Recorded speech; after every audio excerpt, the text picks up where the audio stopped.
Bienvenue dans cette nouvelle vidéo. Nous allons aborder aujourd'hui une notion que beaucoup de gens considèrent comme étant complexe, une notion fondamentale de la programmation en C, les pointeurs, adresse mémoire et opérateurs. Croyez-moi les amis, c'est une leçon très facile. Ok? Nous allons démystifier ça. Et n'hésitez pas à partager la vidéo aux étudiants en fait, à vos amis, tous ceux qui préparent un examen DUT, licence, et qui sont le cursus de l'informatique, ou tous ceux que vous connaissez qui souhaitent avoir les bases en informatique. Car sur ma chaîne YouTube, j'essaie d'expliquer pas à pas les concepts et je pratique aussi. Ok, nous allons aller donc droit au but. En C, chaque variable est stockée quelque part dans la mémoire de l'ordinateur. Et cette position s'appelle une adresse mémoire. Ok, donc quand tu déclares une variable et qu'elle se stocke quelque part, quand tu déclares une variable, n'est-ce pas, elle va se stocker quelque part. Ok, et où elle se stocke là, ça a une adresse mémoire. Ok, voilà. Maintenant, les pointeurs permettent de connaître l'adresse d'une variable et d'accéder à la valeur qui se trouve à cette adresse. Je répète, parce que si vous ne comprenez pas ça, c'est que c'est mort, hein, comme on aime souvent le dire.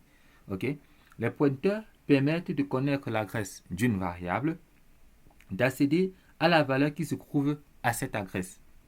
Comprenez bien ça, je répète encore pour une troisième fois. Les pointeurs permettent de connaître l'adresse d'une variable et d'accéder à la valeur qui se trouve à cette adresse. Ok? Et enfin, les pointeurs permettent de partager les données entre fonctions. Là, nous allons le voir plus tard. Ok. Maintenant, on va essayer un peu de comprendre la mémoire. Comment est-ce que la mémoire de notre ordinateur fonctionne lorsque on déclare nos variables? Voici notre mémoire et voici nos adresses.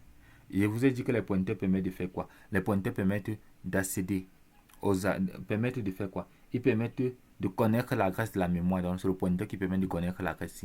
Et maintenant, à une adresse, il y a une valeur. C'est le pointeur qui permet de connaître la valeur là. Ok, les amis? Donc, c'est important de comprendre ça. Donc, la mémoire, c'est comme une grande liste de cases numérotées. Chaque case a une adresse unique et chaque case peut contenir une valeur. Par exemple, int a est égal à 10. 10 se stocke en mémoire, par exemple ici. Et sa mémoire, elle se stocke dans une case et cette case a une adresse. Ok? C'est très facile. Idem pour B. Donc c'est très facile même les pointeurs. C'est très facile. Ok les amis. Maintenant, on va voir les opérateurs sur les pointeurs. Ok. Donc pour pouvoir manipuler les pointeurs, vous devez connaître la signification des opérateurs. On a le E commercial, encore appelé le E hyperword. Lui, c'est quoi? Lui, c'est l'adresse. L'adresse de. Ok? Donc, l'adresse d'une variable, par exemple. Ok? Maintenant, on a le étoile, c'est là. Le étoile, ça signifie quoi? Le étoile signifie contenu de. Ok, les amis? Le étoile signifie contenu de. Ok? Voilà. Maintenant, je vais vous montrer comment est-ce que on fait pour déclarer, n'est-ce pas, une variable. Ok? Comment est-ce qu'on fait pour déclarer un pointeur, autant pour moi. Ok. Donc, pour la déclaration des pointeurs, il faut savoir que, voici la syntaxe. On met le type. Après le type, on met le étoile. Et on met le nom de la variable. Ok? Et maintenant, qu'est-ce que ça signifie? Le étoile que vous voyez là, le étoile signifie que... Ça signifie que quoi?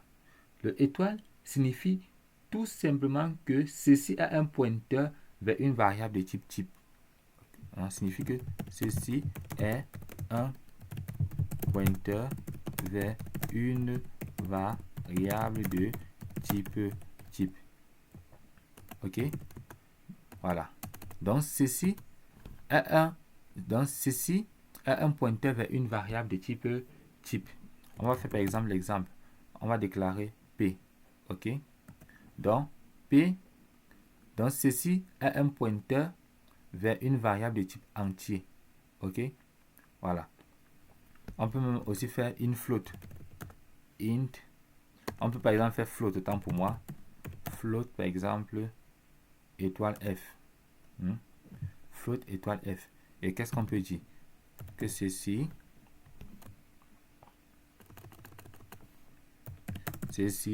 est un pointeur vers un réel. Ok, un pointeur vers un float ou réel. Ok, ceci est un pointeur vers un caractère. Par exemple, vous voyez que ce n'est pas du, n'est-ce pas? Ok, voilà. Donc maintenant, nous allons essayer de créer un programme pour essayer de voir comment ça fonctionne. Voilà. Donc je vais tout supprimer ça. On va créer notre programme. Ok. Donc, premièrement, je vais déclarer une variable nombre. Donc, ceci, c'est notre variable. Maintenant, à notre variable, je vais déclarer un pointeur. Ok. Je vais appeler ça étoile P. Voilà. Donc, voici notre pointeur. Donc, ceci est un pointeur vers un réel. Ok. Voilà. Maintenant, lorsque j'ai déclaré le pointeur, c'est possible qu'il affecte directement l'adresse. Puisque le rôle du pointeur, c'est de faire quoi? C'est de connaître l'adresse d'une mémoire. Ok. Maintenant, après ça, j'ai besoin de connaître le nombre qui est stocké à cette adresse-là. C'est l'étoile P. Donc, étoile P ici permet de faire quoi? De connaître le contenu de ce qui se trouve à l'adresse étoile et commercial nombre. Ok. Et commercial nombre contient quoi? Et commercial nombre contient la variable nombre qui a 10 à l'intérieur. Donc ici, le résultat, ça va afficher 10. Ok. Maintenant, c'est aussi possible de connaître, n'est-ce pas, l'adresse. Ok. C'est aussi possible de connaître l'adresse mémoire. Et pour ça, par exemple, on va seulement dire l'adresse de nombre est pourcentage PP. Ok, parce que P stocke quoi? P, lui, il stocke quoi? P, lui, stocke... attendez, je corrige d'abord l'erreur de syntaxe. Pourcentage P. Pourquoi il y a cette erreur-ci? Ok, j'ai vu l'erreur. Voilà. Revenons ici là. Qu'est-ce que je disais? Je disais que P stocke l'adresse mémoire. C'est pour ça que je récupère cela. Maintenant, il y a aussi une autre manière. Je peux afficher seulement de la nombre avec le et commercial. Je peux afficher en fait l'adresse du nombre avec et commercial nombre. Ok? Ce que je voulais dire. Donc, printf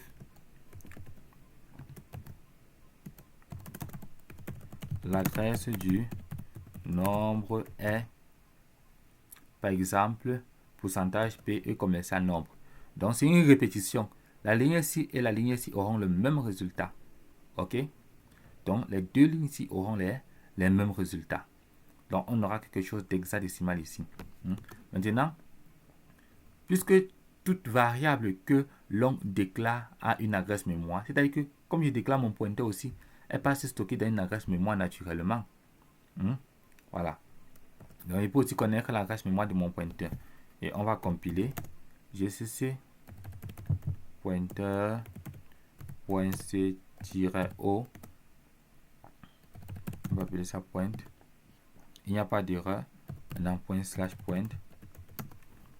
Vous voyez, l'adresse, le nombre est 10. Ok. L'adresse du nombre est pourcentage P. On sait que notre variable P stocke déjà le E commercial nombre P. Donc, ça stocke déjà l'adresse. Voilà ça. Ok. Maintenant, ça là, puisque c'est stocké dans P, on peut directement dire que non, je vais plutôt avoir accès à ça. Je vais avoir plutôt accès à l'adresse par ça que d'utiliser P. Vous voyez, ça donne la même chose. Ok. Maintenant, l'adresse du pointeur où P est stocké dans la mémoire est différente. Donc, les amis, j'espère que vous êtes en train de comprendre ce que nous sommes en train de faire. Ok. Donc, c'est très important de comprendre ce que nous sommes en train de faire actuellement. Voilà. On va prendre un autre exemple toujours pour que vous puissiez bien comprendre. Voilà. Donc, dans notre exemple maintenant, je vais déclarer le pointeur et le laisser seul. Je ne dois plus l'affecter une variable, une adresse mémoire directement. Donc, si tu es quelqu'un qui a compris que le pointeur permet de connaître l'adresse mémoire et permet d'accéder au contenu de l'adresse mémoire, c'est que tu as compris le cours sur les pointeurs. Je peux même m'arrêter là. C'est que tu as compris. Voilà. Donc, int a, n'est-ce pas? Il dit que c'est égal à, par exemple, à combien? À 100. OK? Maintenant, je déclare notre pointeur, n'est-ce pas? OK? Maintenant, je vais récupérer l'adresse dans notre pointeur P. OK? Voilà. Dans le pointeur P. Donc, pour appeler le pointeur, tu écris seulement P. L'étoile n'est plus nécessaire. Tu récupères. Voilà. Après ça, maintenant, tu as besoin de connaître quoi? J'ai envie de connaître la valeur de A. OK? J'ai envie de connaître la valeur de A. Voilà. J'ai aussi envie de connaître quoi? J'ai aussi envie de connaître l'adresse de A. OK? Vous voyez, le pourcentage P, c'est pour les pointeurs. OK? Voilà. Maintenant, la valeur de P. P stocke quoi? P stocke l'adresse de A. Donc, ça sera la même chose. Ça sera la même chose ici, là. OK? Maintenant, la valeur qui est pointée. Pour connaître la valeur pointée, on utilise l'étoile. Donc, l'étoile signifie contenu de. OK? Comme je vous ai dit tout à l'heure. Voilà. Donc, l'étoile, ici, là, va aller. C'est notre pointeur. OK? Il va venir dans l'adresse mémoire, ici, là. Il va dire que, merde, il y a quelle valeur qui est stockée dans cette adresse mémoire? Il va dire que c'est 100. OK, c'est 100. Il va afficher 100. OK? On va clear. On va compiler. Et on va exécuter. OK? La valeur de A est 100. L'adresse de A, voici ça. La valeur de P, puisque P contient l'adresse, à P on a affecté ça, voici ça ici. Maintenant, la valeur pointée est 100. Le étoile P, donc étoile pointeur permet de connaître la valeur de l'adresse mémoire. OK? Donc, les amis, retenez bien ce que nous sommes en train de faire ici. Ça va beaucoup vous aider. OK? Voilà. Donc, ça va beaucoup vous aider. Donc, on retient que quoi? On retient que le P simple, c'est l'adresse qui stocke le pointeur. Le voici. OK? Le P simple ici, c'est l'adresse. C'est l'adresse qui stocke l'adresse mémoire de la variable, autant pour moi. OK? Maintenant, le étoile P, l'adresse du point. Le étoile P, c'est la valeur située. C'est la valeur située dans cette adresse. OK? Donc, le étoile P, c'est la valeur qui est située dans l'adresse là. OK? Maintenant, le E commercial P. Essayons d'avoir accès à l'adresse de notre pointeur pour voir printf l'adresse de P. E commercial P permet d'avoir l'adresse de notre pointeur. On va recompiler, vous allez voir. Ça serait différent de tous les autres. Donc, l'adresse du pointeur P. Vous voyez, c'est différent. Voici où est stocké le pointeur. Donc, chaque variable qu'on déclare occupe un espace mémoire. Retenez déjà ça.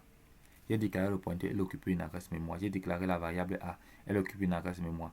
Maintenant, avec l'opérateur des pointeurs qui est étoile, ça permet d'avoir accès non seulement à la valeur qui est contenue à une adresse mémoire, et ça permet aussi de faire quoi? Ça permet aussi de contenir l'adresse mémoire, de connaître en fait. OK? Voilà. Donc, c'est très important.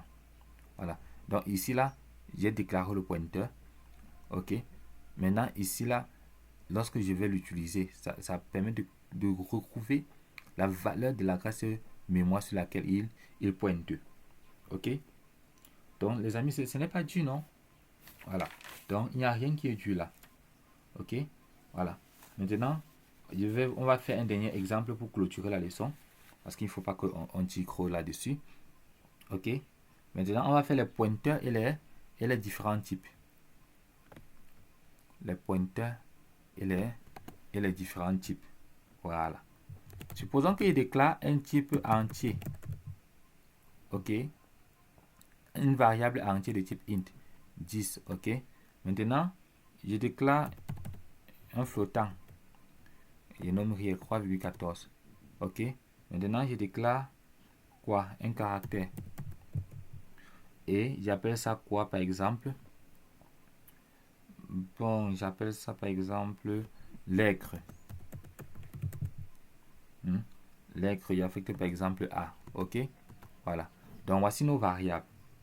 Maintenant, je déclare les pointeurs qui vont contenir les adresses de ces variables-là. Vous voyez, les pointeurs de type entier ont les variables de type entier. Les pointeurs de type flottant ont les variables de type float. Donc, important les amis. Voilà. Mais si par exemple ici là, qu'est-ce qui ne va pas? Attendez, j'indente bien. Voilà. Si par exemple ici, non les amis, vous mettez par exemple char pointeur lettre est égal, vous récupérez l'adresse mémoire par exemple entier et commercial entier. Ça va marcher, mais il y aura les attentions, donc ce n'est pas recommandé. Donc pour chaque type le type de pointeur va correspondre au type de la variable. Ok les amis. Voilà. Maintenant on va afficher tout ça. Printf, la valeur de l'entier est donc je veux connaître la valeur de l'entier. Il doit utiliser l'étoile PTR entier. Ok. Et le pourcentage D bien sûr. Ok. Voilà. Voilà. Maintenant la valeur du réel est pourcentage F. Ok. Maintenant la valeur de la lettre est pourcentage C. Donc c'est très important de savoir cela. Maintenant on peut aussi dire qu'il faut qu'on connaisse les adresses printf. L'adresse de l'entier par exemple. Printf.